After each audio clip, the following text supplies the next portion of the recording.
வணக்கம் நண்பர்களே. தமிழக அரசியல்ல முக்கியமான டாபிக்கை இந்த பதிவில் பார்க்க போறோம். பிரைம் மினிஸ்டர் மோடி அவர்கள் இன்று மாலை சென்னையில் நடக்கக்கூடிய ஒரு பாஜக பொதுக்கூட்டத்தில் கலந்துக்க போறாரு.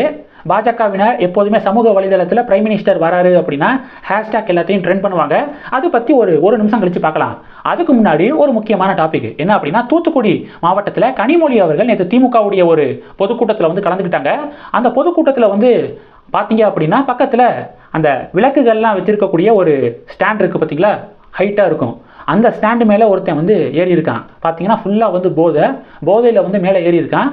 கீழே பார்த்தீங்க அப்படின்னா கனிமொழி அவர்கள், கீதா ஜீவன் அவர்கள்லாம் கீழே இறங்குங்க அப்படின்னு சொல்லிட்டு சொன்ன பிறகு காவலர்கள்லாம் அவங்களும் அந்த ஸ்டாண்டு மேலே ஏறி அவனை வந்து கீழே வந்து இறக்கியிருக்காங்க. இப்போ இந்த டாபிக்ல பாஜக என்ன சொல்றாங்க அப்படின்னா, திமுக எதிர்க்கட்சியாக இருக்கும்போது கனிமொழி அவர்கள் இளம் விதவைகள் அதிகமாக இருக்கக்கூடிய மாநிலம் தமிழ்நாடு, மதுக்கு ஏகப்பட்ட இளைஞர்கள் அடிமையாறாங்க, அதனால டாஸ்மாக் கடைகளை மூடணும் அப்படின்னு சொல்லிட்டு கனிமொழி அவர்கள் எதிர்க்கட்சி தலைவராக இருக்கும்போது பேசினாங்க. திமுக ஆட்சிக்கு வந்த பிறகு நாங்கள் எந்த ஒரு வாக்குறுதியும் தேர்தல் வாக்குறுதியாக டாஸ்மாக்கை மூடுவோம் அப்படின்னு நாங்கள் சொல்லலை அப்படின்னு இதே கனிமொழி அவர்கள் விளக்கம் வந்து கொடுத்தாங்க. ஸோ இப்போ வந்து இந்த நிகழ்வை பார்த்த பிறகு அவங்க எதிர்க்கட்சி தலைவராக இருக்கும்போது பேசினது ஞாபகம் வந்திருக்கும் அப்படின்னு சொல்லிட்டு பாஜக பதிவுகளை போட்டிருக்காங்க. இது முதல் டாபிக். ரெண்டாவது டாபிக், தமிழக ஆளுநர் ரவி அவர்கள் திராவிட மொழிகள் குறித்து இப்போ ஒரு விமர்சனம் பண்ணியிருக்காரு. என்ன விமர்சனம் பண்ணியிருக்காருன்னா, திராவிட மொழிகள் அப்படிங்கிறது கால்டுவெல் எழுதின புத்தகம், அந்த புத்தகத்தில் எதுவுமே உண்மை கிடையாது, கால்டுவெல் எழுதின அந்த புத்தகமே போலி அப்படின்னு சொல்லிட்டு கவர்னர் பேசியிருக்காரு. கால்டுவெல்லு, ஜியு போப்பெல்லாம் பள்ளி படிப்பை கூட முடிக்காதவர்கள். அது மட்டும் இல்லாமல் இவங்க எதுக்காக வந்தாங்க அப்படின்னா, மக்களை கிறிஸ்தவ மதத்திற்கு மாற்றுவதற்காக தான் அவங்க வந்தாங்க. எனக்கு கிறிஸ்தவ மதமும் பிடிக்கும், இயேசுவையும் ரொம்ப பிடிக்கும். ஆனால் இந்த கால்டுவெல்லு, ஜியு போப்பெல்லாம் பார்த்தீங்க அப்படின்னா அவங்க மக்களை கிறிஸ்தவ மதத்துக்கு மாற்றுறதுக்காக தான் இங்கே வந்தாங்க. அவங்க எழுதின புத்தகம்லாம் போலியான புத்தகங்கள் அப்படின்னு கவர்னர் பேசியிருக்காரு. கவர்னருடைய இந்த பேச்சு சமூக வலைதளத்தில் வைரலாக ஷேர் ஆகுது. இது செகண்ட் டாபிக். மூணாவது டாபிக் என்ன பார்க்க போகிறோம் அப்படின்னா, பிரைம் மினிஸ்டர் மோடி அவர்களுடைய தமிழக வருகை. பாஜக போன வாட்டி பிரைம் மினிஸ்டர் வரும்போது வேண்டும் மீண்டும் மோடி அப்படிங்கிற ஹேஷ்டேக்கை இந்திய அளவில் வந்து ட்ரெண்ட் பண்ணாங்க. இந்த முறை பிரதமர் வராரு பார்த்தீங்களா, என்ன ஹேஷ்டேக் இந்திய அளவில் ட்ரெண்ட் ஆயிருக்குன்னா, மீண்டும் மோடி அரசு அப்படிங்கிற ஹேஷ்டேக்கு இந்திய அளவில் ட்ரெண்ட் ஆயிருக்கு. கிட்டத்தட்ட 6 லட்சத்துக்கும் அதிகமான ட்வீட்ஸு அந்த ஹேஷ்டேக் கீழே வந்து போடப்பட்டிருக்கு. இந்த பக்கத்து திமுகவுடைய கூட்டணி கட்சியை சேர்ந்தவர்கள் go back Modi, get out Modi அப்படிங்கிற ஹேஷ்டேக்கை ட்ரெண்ட் பண்ணியிருக்காங்க. ஆனால் கெட் அவுட் மோடி அப்படிங்கிற ஹேஷ்டேக்கு கிட்டத்தட்ட 29,000 30,000 ட்வீட்ஸ் தான் போடப்பட்டிருக்கு. ஆனால் மீண்டும் மோடி அரசு அப்படிங்கிற ஹேஷ்டேக்கு 6 லட்சம், கிட்டத்தட்ட 6 லட்சம் ட்வீட்ஸ் போடப்பட்டிருக்கு அப்படிங்கிறத நம்ம பார்க்குறோம். இப்போ பல்லடம், திருநெல்வேலி, சென்னை அடுத்தடுத்து பிரைம் மினிஸ்டர் மோடி அவர்கள் பாஜகவுடைய பொதுக்கூட்டத்தில் கலந்துக்கிறாரு. இதில் குறிப்பு என்ன அப்படின்னா, இன்னும் தேர்தல் தேதி அறிவிக்கப்படலை.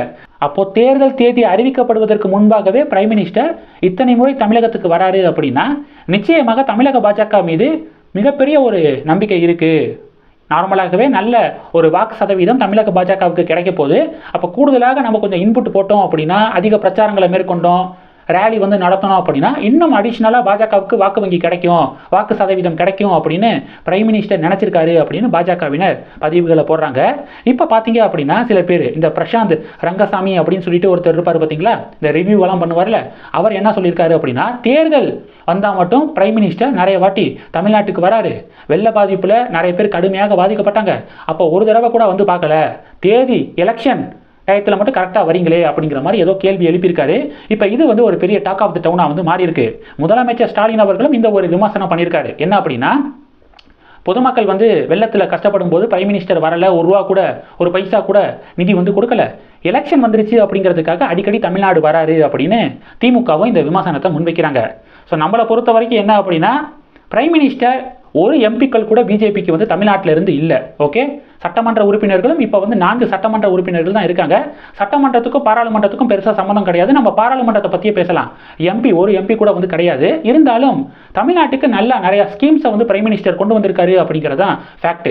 உதாரணத்துக்கு மருத்துவக் கல்லூரிகள்லாம் இருக்குது பார்த்தீங்களா, இந்தியாவிலேயே மருத்துவக் கல்லூரிகள் கடந்த 10 வருடத்தில் அதிக மருத்துவக் கல்லூரிகள் கொண்டு வரப்பட்டது தமிழ்நாட்டில் தான் அப்படிங்கிற ஒரு புள்ளி விவரம். அதிக மருத்துவ சீட்ஸ் இருக்குது பார்த்தீங்களா, அது தமிழ்நாட்டில் தான் அதிகமாக வந்து உயர்த்தப்பட்டிருக்கு.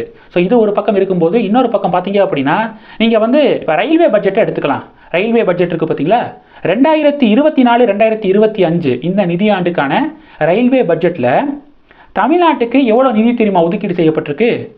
6331 கோடி ரூபாய் நிதி தமிழ்நாட்டுக்கு ஒதுக்கீடு செய்யப்பட்டிருக்கு. தமிழ்நாட்டில் இருக்கக்கூடிய ரயில்வே ஸ்டேஷனை மேம்படுத்துறது, தமிழ்நாட்டில் அந்த அகல ரயில் பாதையை கொண்டு வரது, இது மாதிரி தமிழ்நாட்டுக்கு 6331 கோடி ரூபாய் நிதி ஒதுக்கீடு செய்யப்பட்டிருக்கு. இப்போ நம்ம திமுக காங்கிரஸ் உடைய கூட்டணி ஆட்சி நடக்கும்போது எவ்வளோ நிதி ஒதுக்கீடு செய்யப்பட்டுச்சு அப்படிங்கிறத பார்க்கலாம். அப்போ தானே கம்பேர் பண்ண முடியும். 2009 to 2014 இந்த காலகட்டத்தில் தமிழ்நாட்டுக்கு மத்திய அரசாங்கம் எவ்வளோ நிதி தெரியுமா ஒதுக்குனாங்க? ஒரு வருஷத்துக்கு ஆவரேஜாக 879 கோடி ரூபாய் நிதி ஒதுக்குனாங்க. அப்போ 5 × 879 மல்டிப்ளை பண்ணி பார்த்தீங்கன்னா ஒரு ரிசல்ட் வந்து கிடைக்கும். அப்போ ஒரு வருஷத்துக்கு ஆவரேஜாக 879 கோடி ரூபாய் நிதி ஒதுக்கீடு செய்யப்பட்டிருக்கு. அதை கம்பேர் பண்ணும்போது கிட்டத்தட்ட 7 மடங்கு அதிகமாக இன்னைக்கு ரயில்வே பட்ஜெட்டில் தமிழ்நாட்டுக்கு நிதி ஒதுக்கீடு செய்யப்படுது. 7 மடங்கு அதிகமாக. 2009 to 2014 ஆவரேஜாக ஒரு வருஷத்துக்கு 879 கோடினா 2024-2025 மட்டும் 6331 கோடி ரூபாய் நிதி ஒதுக்கீடு செய்யப்பட்டிருக்கு. இது ரயில்வே டிபார்ட்மெண்ட்.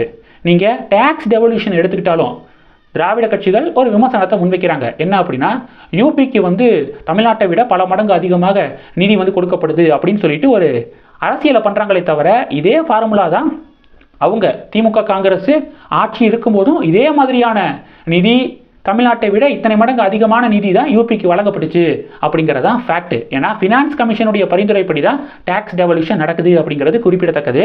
இங்கே டேக்ஸ் டெவல்யூஷன் படியே பார்த்தீங்கன்னா இங்கே 2012-2013 இந்த நிதியாண்டில் 15,032 கோடி ரூபாய் நிதி ஒதுக்கீடு செய்யப்பட்டிருக்கு. டேக்ஸ் டெவல்யூஷன் படி தமிழ்நாட்டுக்கு வந்திருக்கு. திமுக காங்கிரஸுடைய கூட்டணி ஆட்சி எவ்வளவு? 15,032 கோடி. இப்போ 2022-2023 படி டேக்ஸ் டெவல்யூஷனாக தமிழ்நாட்டுக்கு எவ்வளோ வந்திருக்குன்னா 38,783 கோடி. அப்போ கிட்டத்தட்ட 23,000 கோடி ரூபாய் அதிகமாக வந்திருக்கு அப்படிங்கிறது ஃபேக்ட். இப்போ சரி, டேக்ஸ் டெவல்யூஷன் இப்படி கிராண்ட்ஸ் அடிப்படையில் பார்த்தீங்க அப்படின்னாலும் 2009 to 2014 வந்து கம்பேர் பண்ணும்போது கிட்டத்தட்ட 4 மடங்கு அதிகமாக கிராண்ட்ஸ் வந்து இப்போ பாஜக அரசாங்கம் தமிழ்நாட்டுக்கு கொடுக்குறாங்க அப்படிங்கிறதான் புள்ளி விவரம் சொல்லுது. அப்போ நீங்கள் எந்த ஃபீல்டு எடுத்தாலும், எந்த டிபார்ட்மெண்ட்டை எடுத்தாலும் 2009 to 2014 இல்லை 2004 to 2014 இதை கம்பேர் பண்ணும்போது சில மடங்கு அதிகமாக நிதி தான் இப்போ தமிழ்நாட்டுக்கு ஒதுக்கீடு செய்யப்படுது அப்படிங்கிறது ஃபேக்ட்டு. அப்போ தமிழ்நாட்டில் இருந்து ஒரு எம்பி கூட பாஜகவுக்கு இல்லை அப்படின்னாலும் ப்ராப்பராக மத்திய அரசாங்கத்துடைய திட்டங்கள் தமிழ்நாட்டுக்கு வந்துருக்கு. சும்மா வண்டி எடுத்துகிட்டு இங்கே சாலைகளில் போனீங்க அப்படின்னா கூட பிரதான் மந்திரி ஆவாஸ் யோஜனா திட்டம், பிரதான் மந்திரி இந்த வீடு கட்டி கொடுக்கக்கூடிய திட்டம் இருக்குது பார்த்தீங்களா, அதில் எவ்வளோ பேர் வீடு கட்டியிருப்பாங்க அப்படிங்கிறத நீங்கள் பார்த்துக்கோங்க.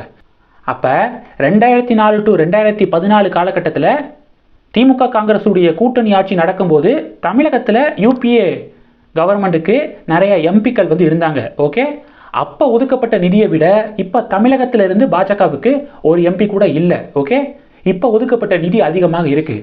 ஓகே, அப்போ இதுக்காகவே மோடி அவர்கள் தமிழகம் வருவதை நிச்சயமாக வரவேற்கலாம் அப்படிங்கிறது தான் ஃபேக்ட்.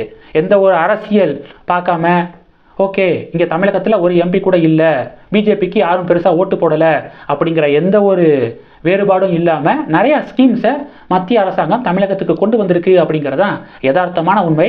நான் சொன்ன புள்ளி விவரங்களும் அதை வந்து உறுதிப்படுத்துது. இந்த டாபிக் குறித்து உங்களுடைய பார்வைகளை மறக்காமல் கமெண்ட் பண்ணுங்கள். இந்த வீடியோ பிடிச்சிருந்துச்சுன்னா லைக் பண்ணுங்கள், ஷேர் பண்ணுங்கள், மறக்காமல் நம்ம சேனலை சப்ஸ்கிரைப் பண்ணுங்கள். மேலும் நம்ம சேனலுக்கு சப்போர்ட் பண்ணணும் அப்படின்னு ஆசைப்பட்டீங்கன்னா நான் பேசக்கூடிய வீடியோக்கு கீழே நன்றி அப்படிங்கிற ஆப்ஷன் இருக்குது. அதை கிளிக் பண்ணி உங்களால் முடிந்த தொகையை சேனல் வளர்ச்சிக்காக கொடுத்து உதவி செய்யலாம். இல்லை ஜாயின் பட்டனை கிளிக் பண்ணி நம்ம சேனலுக்கு மெம்பராக வந்து ஆகலாம். நன்றி. ஜெய் ஹிந்த்.